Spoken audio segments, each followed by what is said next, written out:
If you've ever asked yourself, what is the FIRE movement? That is what we are going to discuss in today's video. We're going to talk about this FIRE movement, this financial independence retire early movement, and what it's all about and how it actually helped me become financially free. I am Tiffany Thomas, your wealth mentor. I achieved financial freedom in my 30s and became a millionaire at 40. I'm here to help you do that even earlier and easier. Let's dive right in.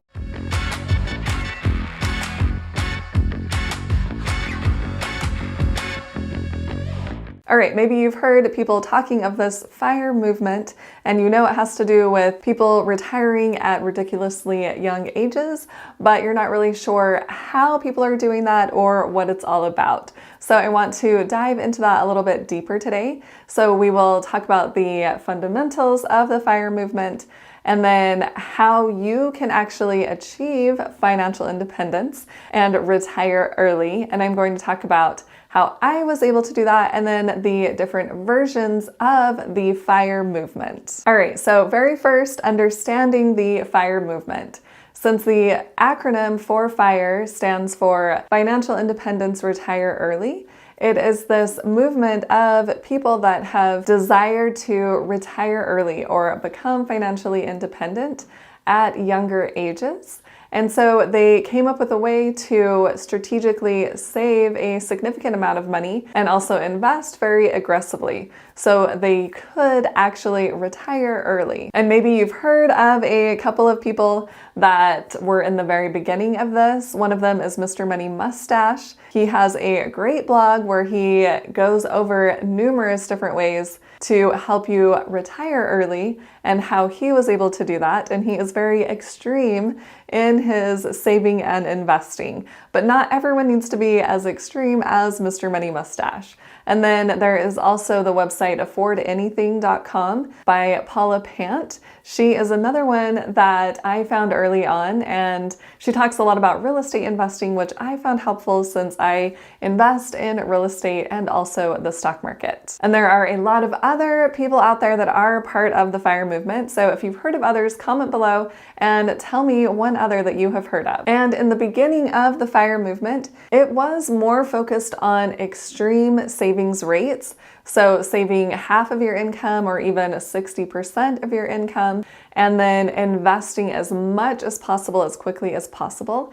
And I feel like that has kind of evolved over time. So people that are part of the FIRE movement aren't saving necessarily 50% of their income, but they are still focused on saving and investing. And later on, we will talk about these different versions of the FIRE movement. But essentially, this movement is changing the norms. It's not just about living your everyday life and then retiring at 65. It's really prioritizing what you are spending your money on and how much you are saving and investing so that you can retire before 65 or before 59 and a half even. When I started doing research about the FIRE movement, I saw numerous people that were retiring early in their 30s, 40s, and 50s. And I thought, whoa, if they can do it, then there's a possibility that I can do it as well. And there's also a possibility that you could achieve that too. And let's move to the second part, and this is kind of the FIRE journey. And let's define financial independence. The definition we're going to use is when we are financially independent, then we do not have to rely on work for money or on someone else for money in order to live our desired lifestyle. So we have worked enough and accumulated enough money and invested enough money that we can just live off of the money that we have invested in order to live our desired lifestyle. So essentially all of your expenses would be covered by your investments. And part of the journey of doing this is really becoming intentional with what we are spending our money on, becoming more conscious spenders. So we aren't just swiping the credit card and spending on whatever we want to all of the time. We are a lot more intentional in thinking about what we want to achieve and if the things we are spending our money on are going to help us achieve those financial goals or not. And then we can decide if it is worth it to still spend our money on those things. For me, when I found out about people retiring early and this FIRE movement, I was really excited to achieve this financial independence. And I started spending a lot less on clothing. I used to buy a lot of clothes, not that they were super expensive, but I would just go shopping with my friends and buy some dresses or some new shoes or shirts, but I already had plenty of clothes at home. So I really wanted to focus in on what was important to me, and that was achieving financial freedom. And I decided to not spend so much money on clothing or on shoes. And I'm really glad that I made that intentional decision because I was able to achieve financial freedom even sooner. So think about, if you really want to achieve financial independence as soon as possible, where are you spending your money and where can you adjust? And it's not about depriving ourselves, it's about prioritization. We can prioritize what we want to spend our money on. It's not that we just have to quit spending all of our money. And then let's talk about this third part. I want to focus on the retire early part in the FIRE acronym, because a lot of people think this retire early means that you have to quit your 9-to-5 job, that you have to quit working, and that's not the case. You have the choice on whether or not you want to continue to work or not continue to work. So it's not that traditional sense of retiring early and immediately quitting your 9-to-5 job and then being so bored and you're just sitting around all day. It's thinking, all right, I have the option to retire early. Do I want to?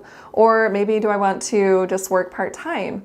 Or do I want to completely quit my 9-to-5 job and pursue a business that I want to get going? Once you are able to retire early, it gives you the freedom, the choice to decide what you actually want to do in your retirement years, instead of just going along with what everyone else says retirement means, which essentially is quitting their job. For me personally, I ended up quitting my 9-to-5 job at age 36 and went full-time with my business.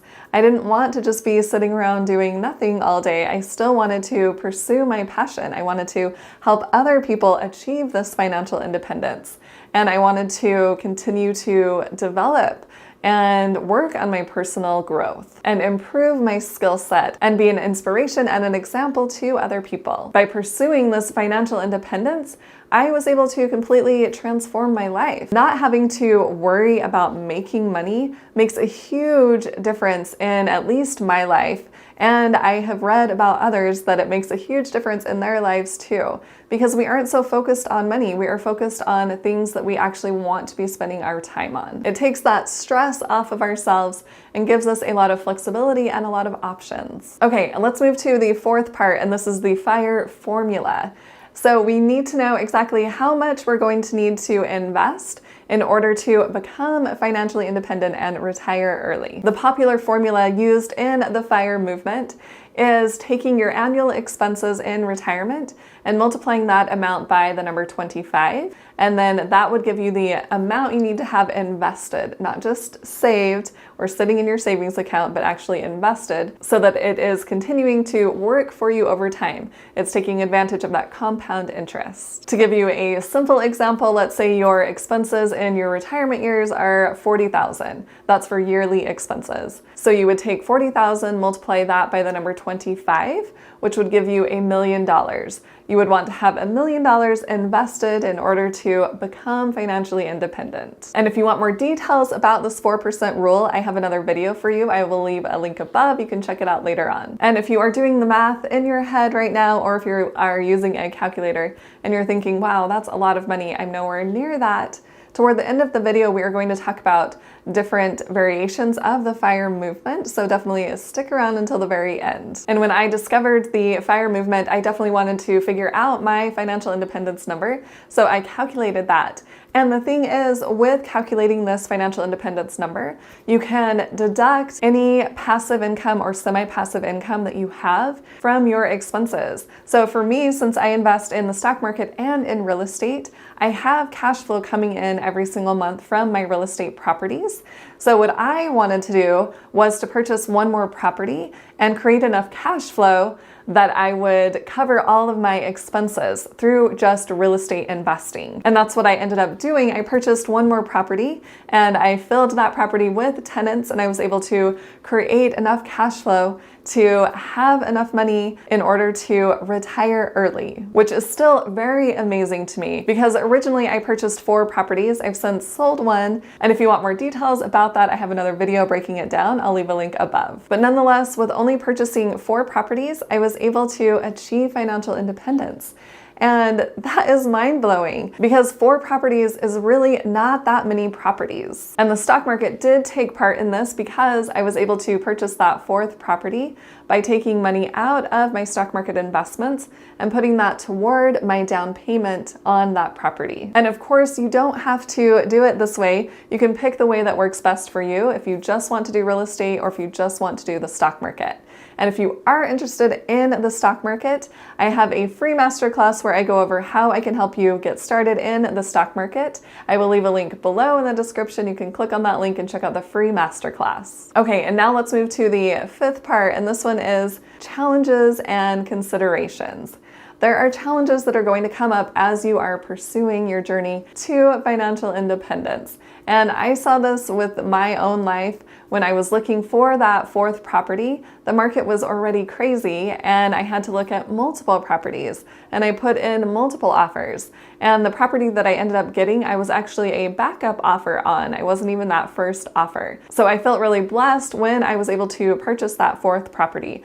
But it wasn't easy. I didn't just say, okay, real estate agent, just find me a property and I'll sign the documents, right? I had to take action, be proactive in this process. And there was a property that I had looked at that I really wanted. I thought it would be a great property, but I didn't end up getting it. But it didn't mean that I just gave up and stopped trying. I continued to push forward and actually achieve my goal. And then another challenge could be if you are thinking about the FIRE movement in such a way that you think you have to be so frugal and you can never spend any money and never have any fun. That is not the case. You can definitely adjust this for your lifestyle. And like I said before, it's not about deprivation, it's about prioritization.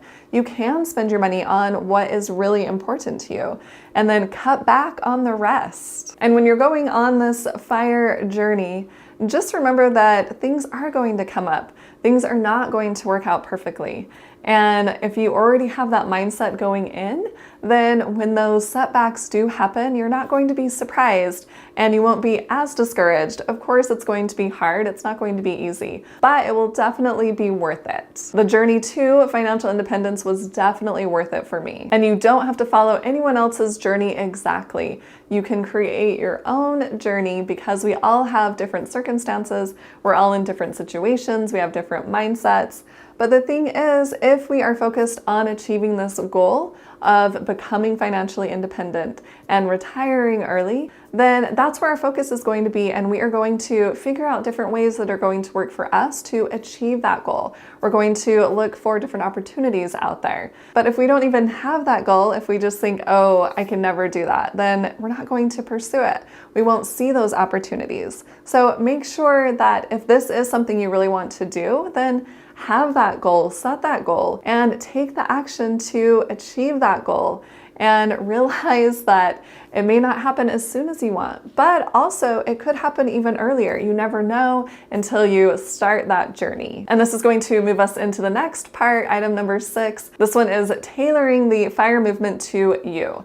So there are actually different variations of the FIRE movement. So I want to talk about the 5 different main types of the FIRE movement. This is from the timevaluemillionaire.com, and he talks about these 5 different types of financial independence so that we can create our own journey to financial independence. The first one is lean FI, financial independence. And this one means that you have enough investments that can cover your essential expenses. Essential expenses include budget line items such as housing, food, and utilities. Think of lean FI as providing a basic safety net. And then the second one is regular or traditional FI. And this one is having enough investments that can cover your expenses associated with your current lifestyle. This is synonymous with traditional retirement as the most commonly referenced type of financial independence. Upon having enough assets to be regular FI, you would be able to quit your job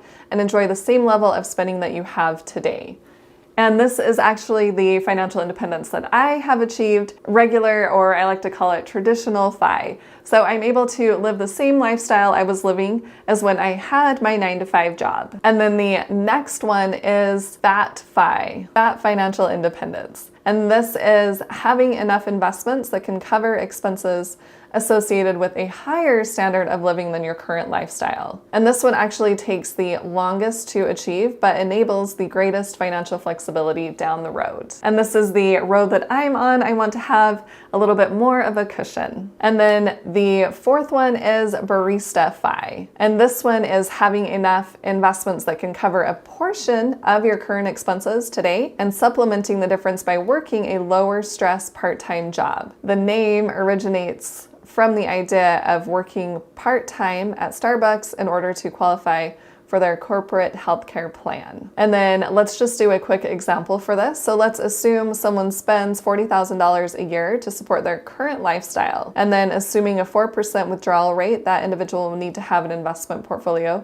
of $1 million to maintain that lifestyle, like I mentioned before. Or if they don't want to wait to have that $1 million invested, then they could build a $500,000 investment portfolio and withdraw $20,000 annually, which would be 4%. And then furthermore, that individual could then work a part-time job to make up the other $20,000 needed to support the same $40,000 lifestyle. So if you are feeling overwhelmed about achieving that larger number for your financial independence, you could definitely go this route and do the Barista FI and have a part-time job that you really enjoy that will cover those other expenses. And then the fifth variation of FIRE is what is called Coast FI. This one means you are investing up to a specific amount and then relying on compound interest in order to reach your FI number without the need to invest any more. The idea is that by investing early and often, you will eventually hit a point where you no longer need to save any more in order to hit your FI number. You let compound interest work its magic. And then a quick example of this one is if Joe graduates at the age of 20 and lands a job making $60,000 a year, and then let's assume that he never gets a raise and maintains a savings rate of 20%, he will have $158,169